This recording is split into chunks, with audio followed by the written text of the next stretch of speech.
Hey traders, there has been a lot that's gone on this week, so let me show you the one way I know to make everything much clearer in terms of where the trends are heading, where they're best organized, and where we need to start building our best watch list. So first of all, it's a bullish watch list. We've been building a bullish watch list for a very long time, mainly because we see strength. Let's get specific to where. We have bullish trends in technology, semiconductors, communication, consumer discretionary, financials, energy, industrials, transports, regional banks, metals and mining. And this is a little interesting, but hey, we take it for what it is. The two defensive sectors on this group, staples, consumer staples, and utilities, also in overall uptrends. Now, I'll probably not be as interested in staples and utilities going forward, but we still have some open trades in staples, and we have an open trade in metals and mining. So I'm going to walk you through what we've got, what we've done this week, and what I'm going to be looking at going into next week, the shortened week, because Monday is, of course, Memorial Day, and the markets will be closed. So we have a short week next week. That said, let's get into what it is we're having managed this week with some of these positions going into next week. The first thing I'm going to show you is let's do this here. There's two things that I'm going to show you on this screen. This is a kind of an easy operating screen if you're on a laptop. This is a single screen. This is one of my 9 monitors here on my rig. And what I'm looking at on the right side is my watch list of uptrending names. Now this is a watch list, so I feed it high concentration weighted stocks in the indices in the sectors, and preferably the ones that I have daily price movement ranges for. Those are those gold and gray zones. So I can find which stocks have an uptrend and have a higher probability of follow through. The NASDAQ's been strong. In fact, the NASDAQ right at the bell bounced right off the daily price movement range. Tricky morning because of all the news, but let's remember, gang, the uptrend's intact. Even today's tariff worries wasn't enough to drive the NAS much lower than pre-market lows. Let's definitely keep an eye on this for next week. But what do I have open? Well, I've taken a little bit of a defensive approach to the last couple of weeks, and I've been focusing on outperformers like Philip Morris. Philip Morris has broken to a new all-time high. Am I open to a new high here? New high for the year, and it very well might be a new all-time high. And here's the thing, anytime we bust up through a new high for the month, a new high for the year, or even an all-time high, there's going to be more bullish momentum behind us. Now, I did a video on Philip Morris. This is actually a pretty big monster trade for us. We bought calls, the 160s and the 165s. The 160s cost $700 approximately. The 165s cost about $400. These right now, I'll show you at the moment, the June 20 160s are, okay, let's see. Actually, I'm going to show you here right on the screen. Let's move this over.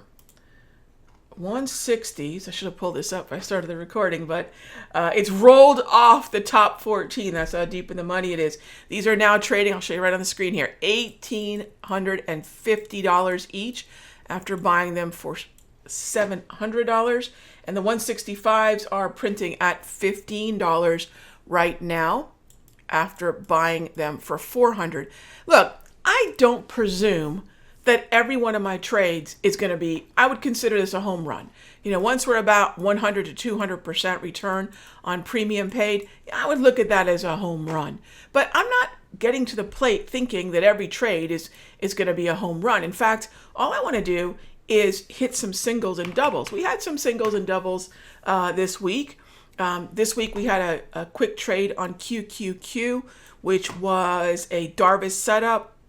It bounced off the range, and we were able to pick up some $4 calls. We rode them to about $6, and this was the day of that bond auction. And this is why we always have predetermined exits, because without those, that's where a lot of traders lose money. So when that bond news came out, if you remember, bond yields went over 5% on the long bond, and there was that big sell-off.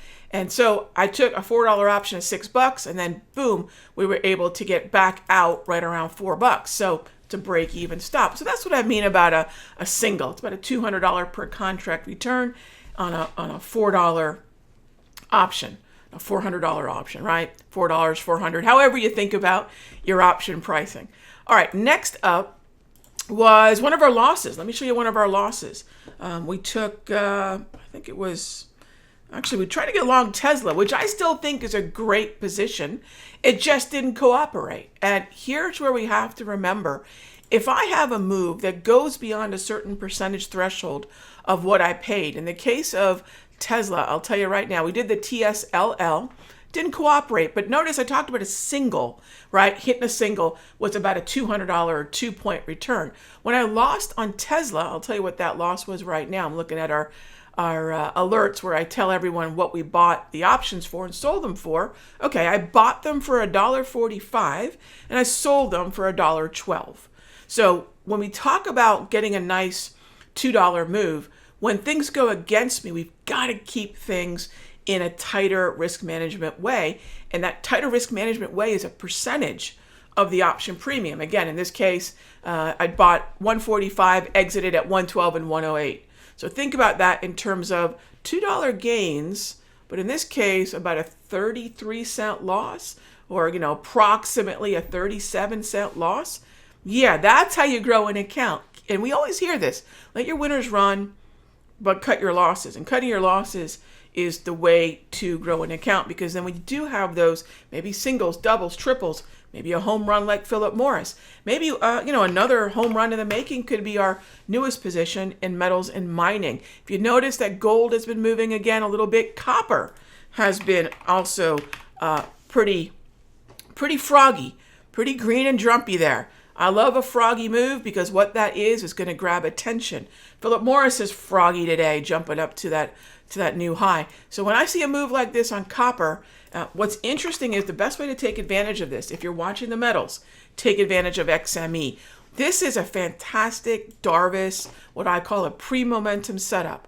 What we do here, we identify the support of this right here, this Darvis zone. This is automatically drawn, these two lines, right? So this is just automatically running on all my time frames, all my symbols. We get down to this level. This is basically an uptrend at oversold support. So we buy yesterday's low into that support level. So I already have a predetermined price level at which I know, hey, this is where I buy the calls, and these were the 20 June 57 calls. And then on the way up, I want to proactively pay myself. And then here's the fun part. Can we get that breakout? This is what I call a Darvis, or kind of my version of Darvis plus squeeze plus uptrend. These kind of trades are the gift that keep on giving. And you can find these on a very regular basis. Find the Darvis in an uptrend and then take advantage of the pullback to the lower level. Let it just cover the ground from one end of the range to the other. And then let's see if it can break out.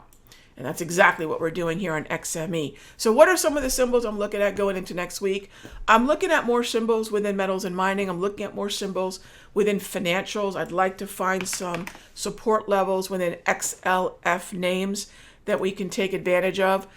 And why am I picking XLF? It's one of the many, many symbols that are moving in an uptrend right now. So if I crack open this XLF, look at what I have. Where are my uptrends here?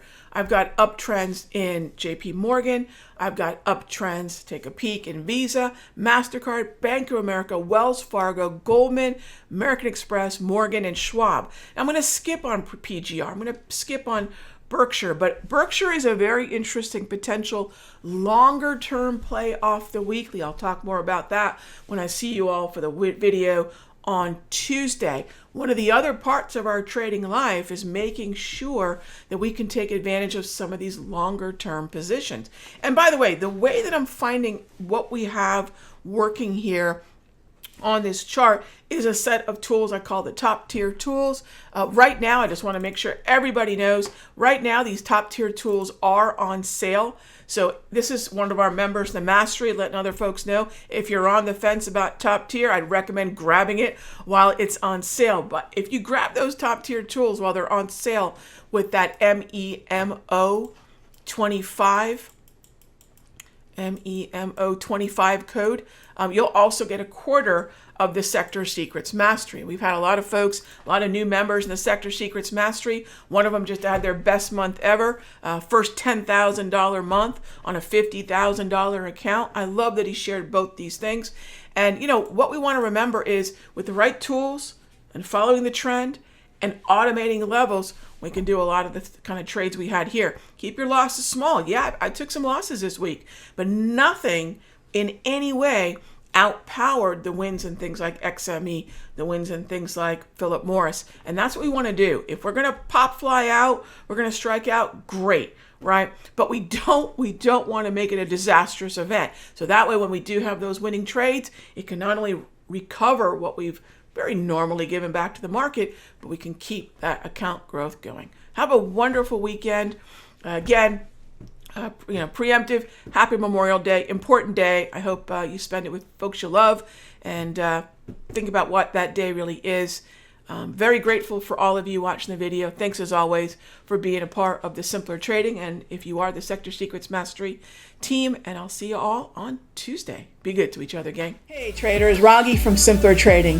Thank you so much for watching this video. Be sure to leave a like and a comment below. And remember, subscribe and click the bell icon so you'll get notified of the next update.